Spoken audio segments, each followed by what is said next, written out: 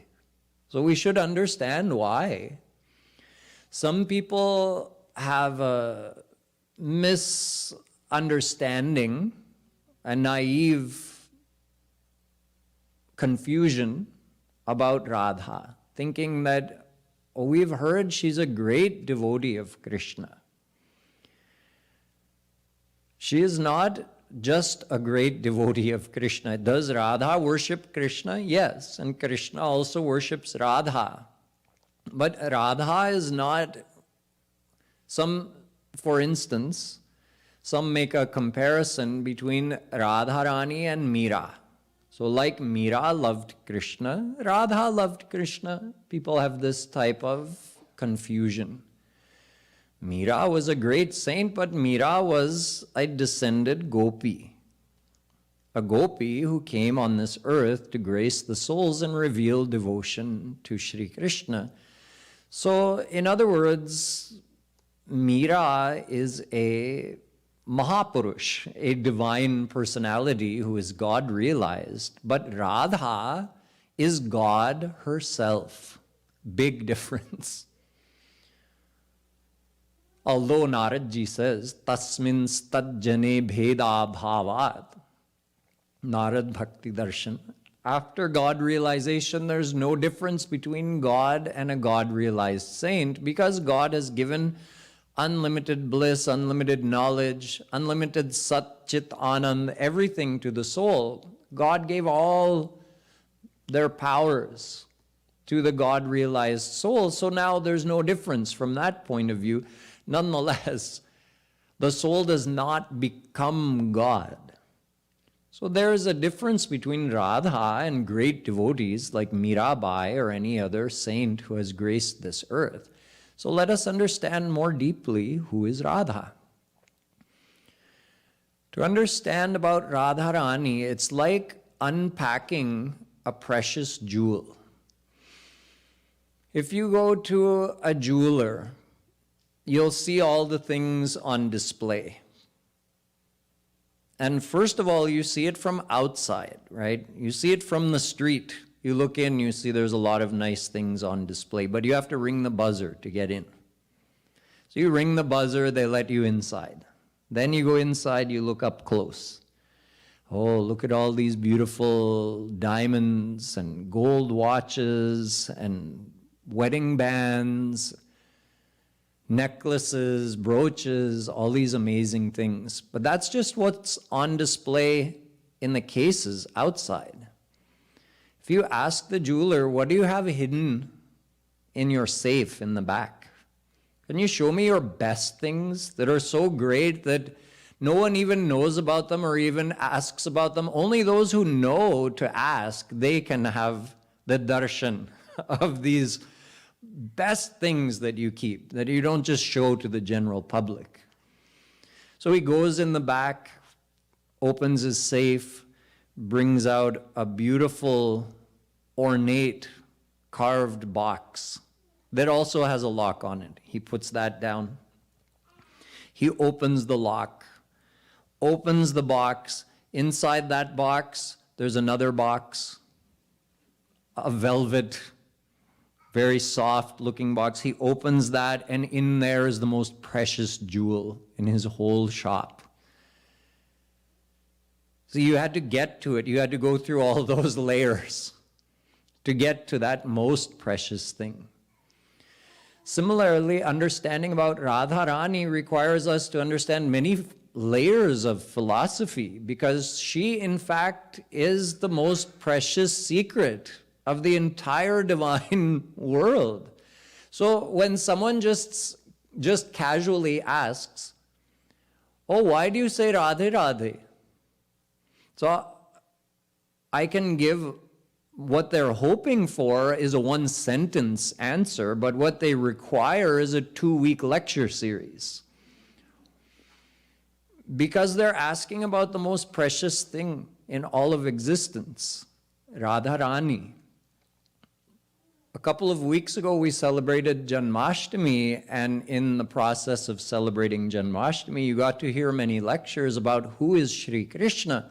And in fact, to explain who is Radha, we normally start by explaining who is Krishna,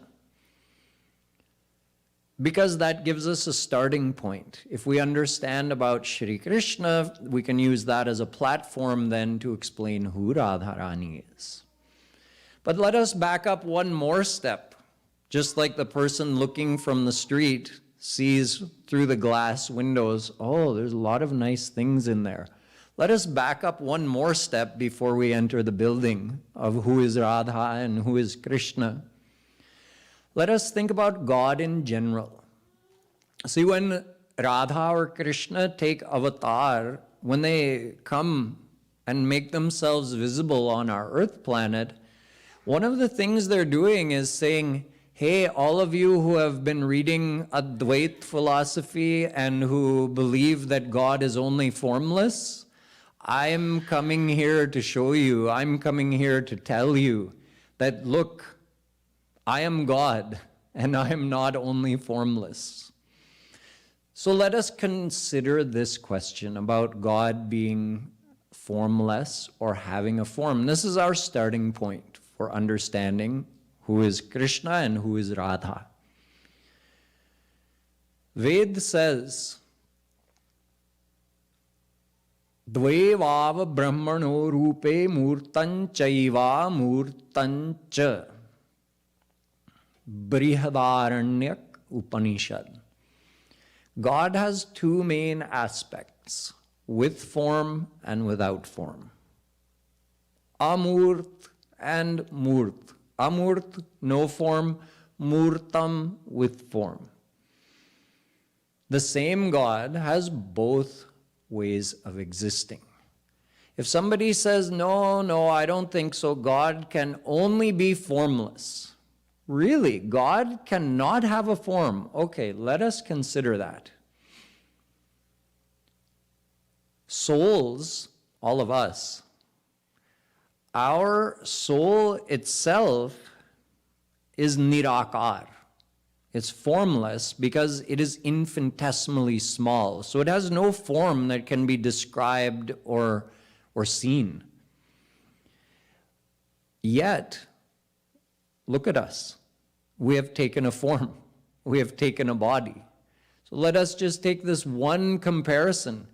A soul who is Anu, spot existent, infinitesimal, possessing very little power, totally dependent on God for its existence, and yet we have taken a form. Here we are, look at us. You can look at me, I can look at you. So to say that God, who is giving life to us, cannot do something we can do. We can take a form in this world and God can't? That doesn't seem to make sense. Where did this world come from? Tasmadva etasmadatmana akashah sambhutah akashadvayu vayoragnih agnerapah adbhyah prithvi sarva prithivya aushadhayah aushadhibhyo nam. Taittiriya Upanishad says, from God, Maya is activated. When Maya is activated through several layers of abstract, invisible activations, it gradually takes the form of Akash. Akash means space. Space also has no form to speak of. And out of space evolves air, movement. So this, what we call Vayu, It has the guna of sparsh. It has a quality of enabling touch. When the wind moves, you feel it. And yet that guna is not revealed in Akash. Akash means the space. The space contains that air, that vayu, and yet the guna of sparsh is not present or not revealed in Akash. Then out of vayu comes Agni, light. Light allows us to see form. That guna is not revealed in vayu or Akash, and yet out of that comes Agni, and it reveals form through light. Out of that comes Jal, water.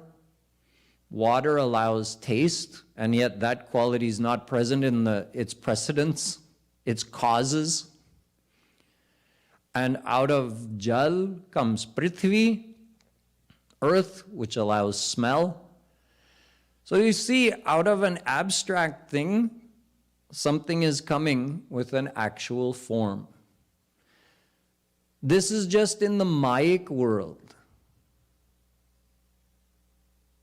In the Mayic world, if this is possible, then the one who created this world should be able to do these things as well. In other words, even if somebody thinks God is initially formless, although God is not initially formless, but just let's take this as a starting point. God is initially nirakar and omnipresent. Just like initially there's formless akash everywhere. And out of that akash comes vayu, out of that comes agni, out of that comes jal, out of that comes prithvi, and all the forms of the world are produced. So if a jada shakti, if a lifeless, mindless power like Maya can cause this out of formlessness, a form is revealed, then all-powerful God, who is the very one activating Maya, he cannot take a form. Maya goes from abstract, formless to having a form, and God can't do that. God is Sarva Shaktiman. God is the base and residing place of all infinite powers. So if we are saying that God cannot have a form, what we're really doing is saying that my intellect cannot understand that. My intellect cannot accept that. Therefore, I'm putting a limitation on God. Although God is all-powerful, but I'm saying God cannot take a form even if he wants to. So this is illogical. This is childish. This is childish logic, and it's incorrect. So God can have a form, and in fact, the form is the main thing. Purusham Brahma Yonim. Ved says the origin of Nirakar Brahm is Sakar Brahm. The origin of the formless God, the formless aspect of God, what we call Nirakar Brahm, is the personal form of God, Sakar Brahm. Brahmano hi pratishtha mamritasya vyayasya cha shashvatasya cha dharmasya sukhasya ekantikasya cha Gita. This is quoted up here. Shri Krishna is saying, the formless God is established in me. The formless aspect of God is just an emanation of my divine body. Chaitanya Mahaprabhu Ji says, just the light of Krishna's body is Nirakar Brahm. So, you see, an abstract thing cannot be its own base, even in this world. What do I mean? Take beauty. Beauty is an abstract thing, right? It has to exist in a form. A rose flower is the base in which the beauty exists. The rose is a concrete, sakar thing, and the beauty is an abstract thing. The face of a person, the form of a person is the concrete thing, and the abstract beauty has to reside in them. Beauty can't exist on its own outside of a form. This is just one example. You see, Maya initially is abstract nothingness. During Mahapralaya, what is Maya? Abstract nothingness. And then when it's activated, it produces this whole visible world that has concrete forms. So someone could say, see, there the abstract was the source of the form. No. Maya can't do that on its own. Who's inside of Maya allowing that to take place? Shri Krishna himself took the form of this world. And abstract Maya is just existing on the base of Shri Krishna. And we see this visible material world. But the original abstract Maya, the original abstract nothingness has to be based in Krishna, kept in Krishna. Otherwise it can't do anything either. So the abstract formless can't be its own base. That's what I'm saying. Nirakar Brahm has to be established in Shri Krishna. The personal form of God is the origin of formless God. This is the first thing to understand. Now we can enter the jeweler's shop. We've understood from the outside the basics that formless God is not the main. God is omnipresent, both as formless and with a form. Someone shouldn't think that when God takes a form and comes in this world, that he ceases to be omnipresent. It doesn't happen like that. Just like someone may give an argument that there's a cloud, there's water vapor, which is basically formless, then it forms into a cloud, it condenses, and when it rains, the cloud disappears. So the formless water vapor, it was nirakar, and when it became sakar, its origin was destroyed. So someone may think, if nirakar Brahm takes a form in this world, then that means his original thing is destroyed. He is no longer omnipresent. He came in this world. This is also wrong logic. Mayic things exist in limitation. All Mayic powers are limited. God's divine power is unlimited. God has Yogamaya Shakti. So he remains omnipresent in this world. Not only as formless, but even in his personal form. He's omnipresent in this world, and then he can appear at one place in this world as well. Okay, so we understand that God can have a form, does have a form, and in fact, that form is his main thing. Ajayamano bahudha vijayate. Ved mentions this duality within God, the simultaneous opposites existing within God, that he is ajayamanaha, he is unborn, and yet bahudha vijayate, he has been born in this world unlimited times. In other words, he has taken avatar infinite times in this world and in other Brahmans as well. So let us understand about some of those forms. 2 weeks ago during Janmashtami, I quoted a shlok for you. Vadanti tat tattvavidas tattvam yajnanam advayam brahmeti paramatmeti bhagavaniti shabdyate. Bhagavatam. A beautiful explanation to help us understand about the forms of God and how to categorize them and how they're interrelated. The knowers of Supreme God, who is Advaya Jnana Tattva. I spent a whole lecture explaining this Advaya Jnana Tattva and told you that Advaya Jnana Tattva means the absolute supreme entity, absolute supreme Brahm, Shri Krishna, who is not dependent on anyone, But everyone and everything depends upon him. Maya depends upon him because it's Jada Shakti, it's his Shakti, it resides within him, he pervades it, and Maya needs to be activated by Shri Krishna, otherwise it can't do anything. Souls reside within Shri Krishna. Krishna resides in the souls and gives them life. And they, also being his Jeev Shakti, cannot do anything without him giving the power to them to perform karma. And all the forms of God are his swanch, and they reside within him. They are not independent from him, but in fact are his own manifestations in all of those forms. Therefore, Shri Krishna is the absolute origin of everything. Everything exists within him. Everything depends upon him. So he is the Advaya Jnana Tattva. I explained this to you a couple of weeks ago. And that Shri Krishna has three forms in which he reveals himself. Three categories of ways that he reveals himself. One is Brahm, that is formless, which we were just discussing.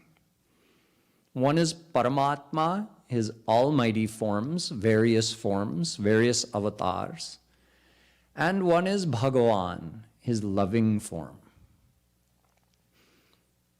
One Shri Krishna appears in all three ways.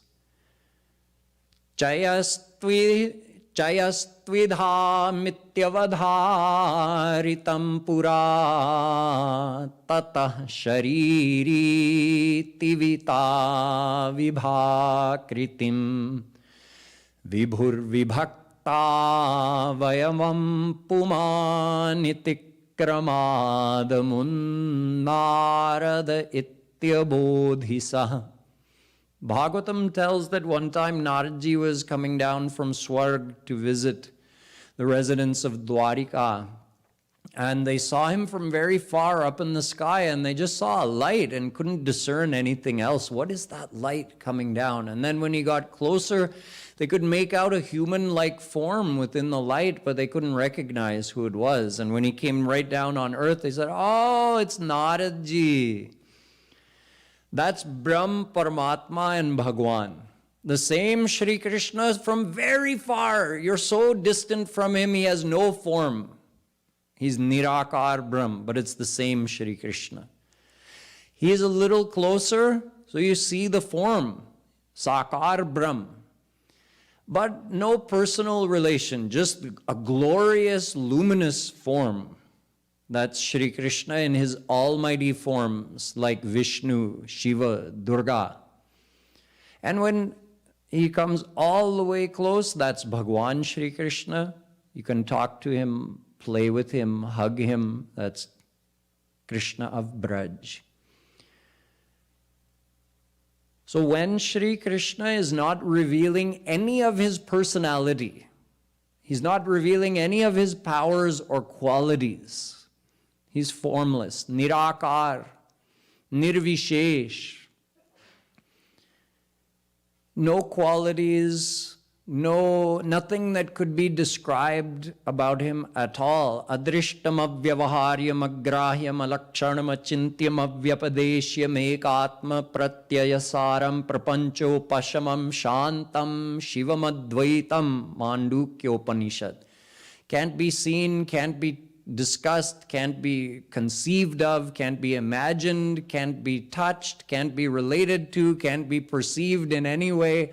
That is Nirakar Brahm. So when Krishna is not revealing any of his powers or qualities, he's Nirakar Brahm. When he's partially revealing himself, he is Paramatma, Almighty God. And when he's revealing himself in full, he is Bhagwan. That's when he reveals the loving side of his personality. He's revealing all of his powers in full. Then he is Krishna. When he's revealing himself partially, he is representing himself in various almighty forms of God. He's Sakar, but he's not doing Leelas.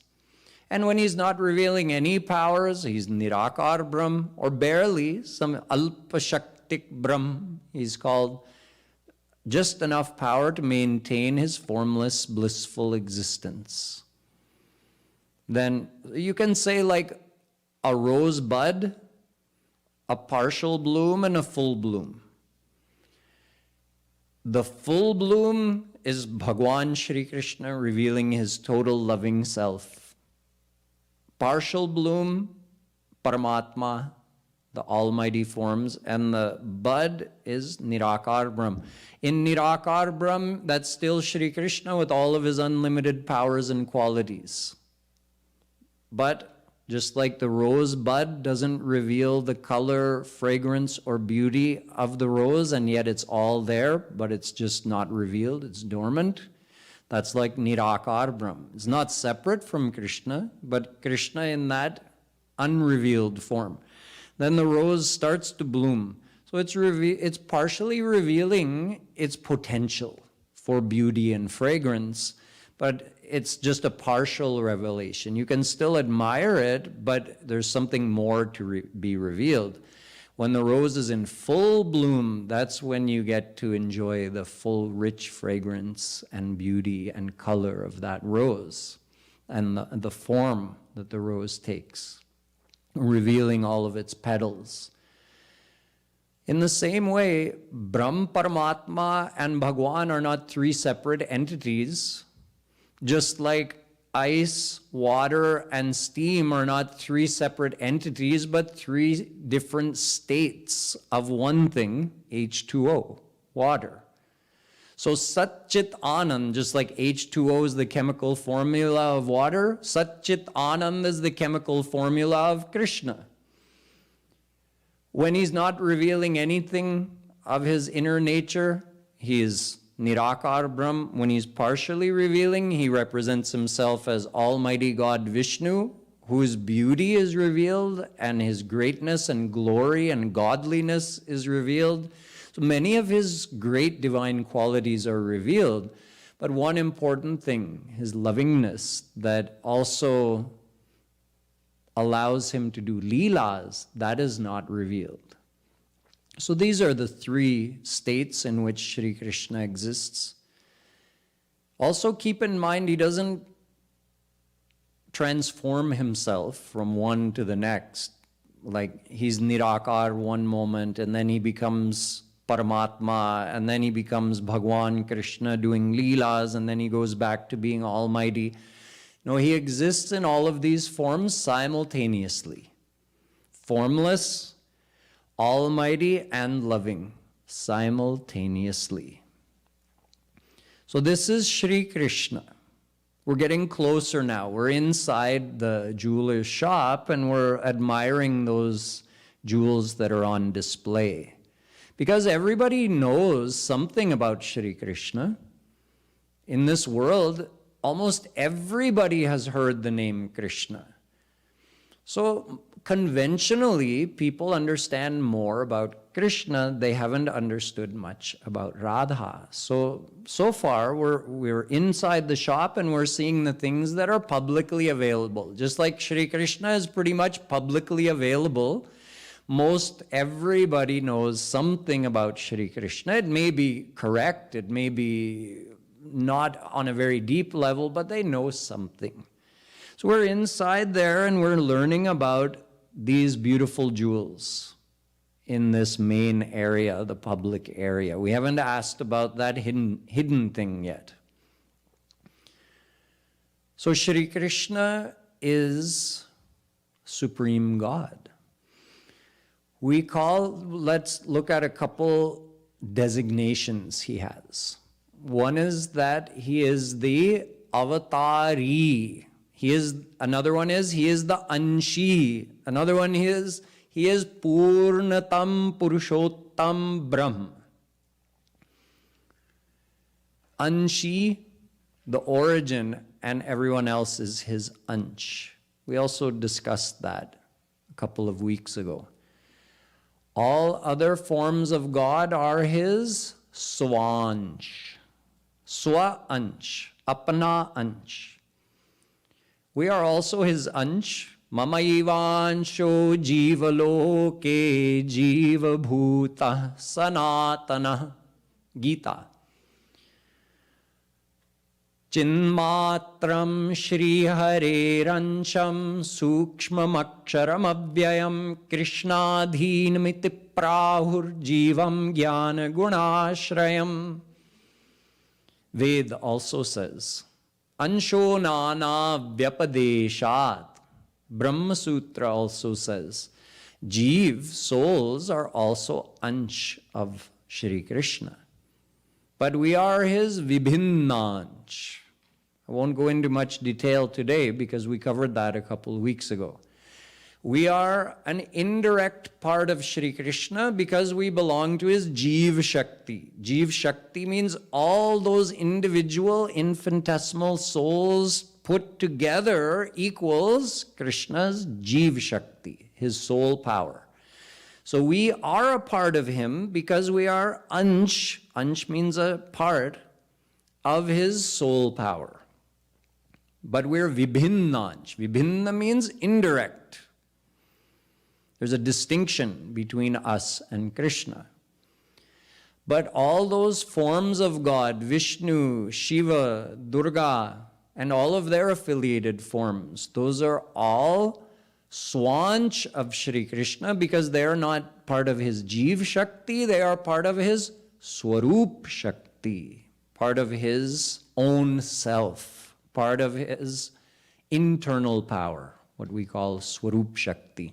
So all of those forms are none other than Shri Krishna presenting himself in that form. But because he's not revealing himself in full, like the rose partially revealed, so those forms are called his Swanch. Today is Ganesh Chaturthi. We have 3 programs intersecting here today. It's also Shri Krishna's Barahon. It's the 12th day after Shri Krishna's appearance. It's Ganesh Ji's birthday. We also have Ganesh Ji here with us today, and we're starting our Radhashtami intensive, so we have Radharani here on the cradle as well. So three different programs intersecting on this one day. So just take a moment and understand in this whole context, who is Ganesh Ji? Ganesh Ji is a power, an affiliated power of Lord Shiva. I told you Shri Krishna's 3 main almighty forms: Vishnu, Shiva, Durga. Vishnu has some affiliated forms. In other words, Vishnu himself, Krishna as Vishnu, reveals himself in some other forms like Lakshmi, Saraswati, many avatars like Vaman, Matsya, Kalki. All these are forms of Vishnu. So Vishnu has some affiliated forms. They're also almighty forms in this Paramatma category. Durga Ji also has some affiliated forms like Kali, Gauri, Parvati. These are also Amba, Ambika. These are all forms of Durga. And then Shivji has some affiliated forms like Ganesh Ji, Kartikeya, Hanumanji is a form of Shankar. So Shri Krishna represents himself as Nirakar Brahm, Paramatma, and as himself, Shri Krishna. Himself, Shri Krishna, also means Ram. His slightly more formal, loving form is Ram, Sitaram. So in that Paramatma category, the 3 main forms are Vishnu, Shiva, and Durga, but they also have many affiliated forms, and that includes all the forms. Anantanama Rupaya. So they all come in this almighty category, other than Ram and Krishna. So Ganesh Ji is an affiliated form, an affiliated power of Lord Shankar. So he is also a divine form of God who is none other than Shri Krishna, who is representing himself in that form. So Ganesh Ji is also Ansh of Krishna's Ansh. Shankar Ji is Shri Krishna's Swanch, and his Ansh is Ganesh Ji. So Ganesh Ji is Ansh of Shri Krishna's Ansh. Just like this universe has unlimited Brahmans, unlimited planetary systems, and each Brahmand that has an earth planet with souls living over there needs governors to manage that Brahmand. So Shri Krishna, his Swanch is Mahavishnu, and Mahavishnu takes avatar in each and every Brahmand as Vishnu of that Brahmand who lives in Kshir Sagar over there. So that is also Ansh of Krishna's Ansh, right? Every Brahmand has an Ansh of Krishna's Ansh. His Ansh is Mahavishnu, his Ansh is Vishnu of that Brahmand. So there are unlimited such Vishnus, unlimited such Shankars, unlimited such Brahmas, one in each Brahman. They're all Ansh of Mahavishnu, and he is Ansh of Shri Krishna. So we understand the greatness, the glory and power of Shri Krishna. He is Swanch, and everybody else is his Ansh or is Ansh of his Ansh. This is why he is called Purnatam Purushottam Brahm. He is the full and total revelation of the entire divine power, the entire divine potential is only revealed in Shri Krishna. All other forms are a partial revelation of that divine potential, potency, power, qualities, is all partly revealed. This is why Krishna is called Purnatam, the absolute total revelation of what Brahm is. So he is Purnatam Purushottam Brahm. He is everybody's, he is the Anshi, everybody else is his Ansh. He is the Avatari, everybody else is his Avatar. Ete chancha kala punsa Krishnastu Bhagavan Swayam Avatarahya Sankhyeya Hare Satvanidher Dvija. Bhagavatam says, Shri Krishna is Bhagwan, and he's like a huge lake, and out of that lake many rivulets emerge, and each rivulet is an avatar of God. But he is the avatari. Everybody else is his Ansh. Everybody else is his avatar. So although we use the word avatar for Krishna, he is nobody's avatar. It means somebody came as Krishna? No. He came as himself. And all other forms are his avatar. He has taken that form, but he is the avatari, he is the absolute source of all forms of God. Thus, tonight, you have reviewed and understood about the importance of formless God with respect, the importance of the personal form of God with respect to formless God, and within all the forms of Sakar Brahm, you have understood the significance, the supremacy of Shri Krishna. So now we have to understand who is Radha. Now we request the jeweler, please, what's that precious jewel you have hidden in the back there, in that safe? There's a lot to understand about Radharani. I mean, it is even said, Paramadhan Radhe Naam Adhar Jasu Shyam Murali Mahaterat Sumirat barambar Paramadhan Radhe Naam Adhar Kotin Roop Dhare Nand Nandan Tau na payo par Paramadhan Radhe Naam Adhar.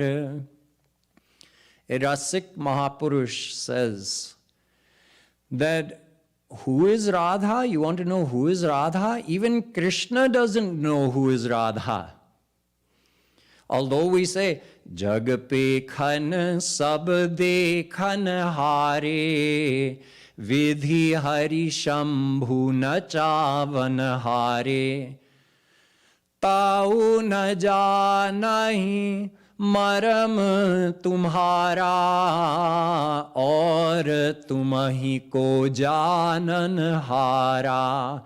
Oh Krishna, who could know you? Even Brahma, Vishnu and Shankar can't know you. What to say of anybody else? Even those divine personalities can't know you. So Shri Krishna is so great that he cannot be known by any other divine personality, and that Shri Krishna cannot know Radha. He plays the name Radha, he sings the name Radha in his flute all the time, doing smaran, doing Roop Dhyan of Radharani, and he longs to know the extent of Radha's personality. He wants to know more. Oh, can I reach the end of her beauty? Can I understand the depth of her love? So he tries in different ways. Kotina Rupa Dhare Nandanandan. He also takes different forms. He disguises himself in different ways and comes to Radha to try to get a glimpse of her in a candid way when she doesn't even know he's there because he's in disguise, to try to understand or see a new facet of Radha's personality revealed. And even though he's done this millions of times, Tau na payo pad, he still hasn't reached the end of who Radharani is. So that's Purnatam Purushottam Brahm Shri Krishna, who is unable to reach the end of Radharani. Yet, on the basis of what other saints have described and how they have explained Radharani according to our Vedas and other Apt Granth, we can understand for our own devotional purposes who Radha is. Not that we can intellectually know her, but from a devotional perspective, we can understand what our relationship is to her, and we can also understand why do we call this Shri Raseshwari Radharani Mandir, and why do we greet each other by saying Radhe Radhe. We'll delve into that topic further tomorrow night. Bolo Radharani ki. So let us finish now with a few minutes of Nam Sankirtan. And in fact, I'll do another 5 minutes or so of Kirtan, and after that we'll continue tonight up until 10 o'clock with Kirtan.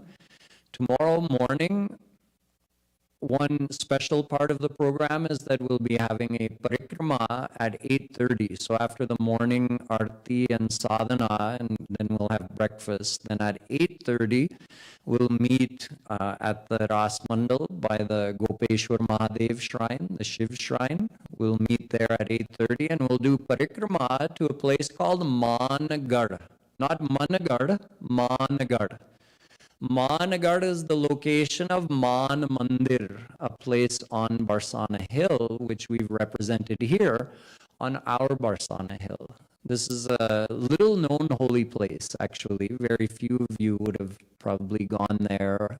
Even a devotee today was asking me, what is this Managar? Where is Managar? So tomorrow you'll get to find out about Managar. We'll do parikrama over there, and we'll sit for some time and do kirtan together, and I'll explain some of the leelas of Barsana Hill and Radharani's Man leelas, which happen, some famous ones happened at this Managar. That's why it's called that. So that will be from 8:30 till 9:30 tomorrow morning. Of course, all of this is on the schedule, which is posted in the lobby. You're welcome to take a photo with your phone. Some of that there have been some updates since the schedule was posted in the email. So you may, even if you got it in the email, it would be good if you take a picture of the schedule posted in the lobby. And of course, tomorrow night, I'll continue this lecture. Divakari Didi will be lecturing in the Sunday morning satsang. Then Sunday and Monday evening, we'll get to see video lectures of Shri Maharaji explaining about Radharani. And Tuesday is the actual day of Radhashtami, which we'll celebrate at 5 a.m., which is the appearance day of Radharani. And I'll give another lecture that evening as well.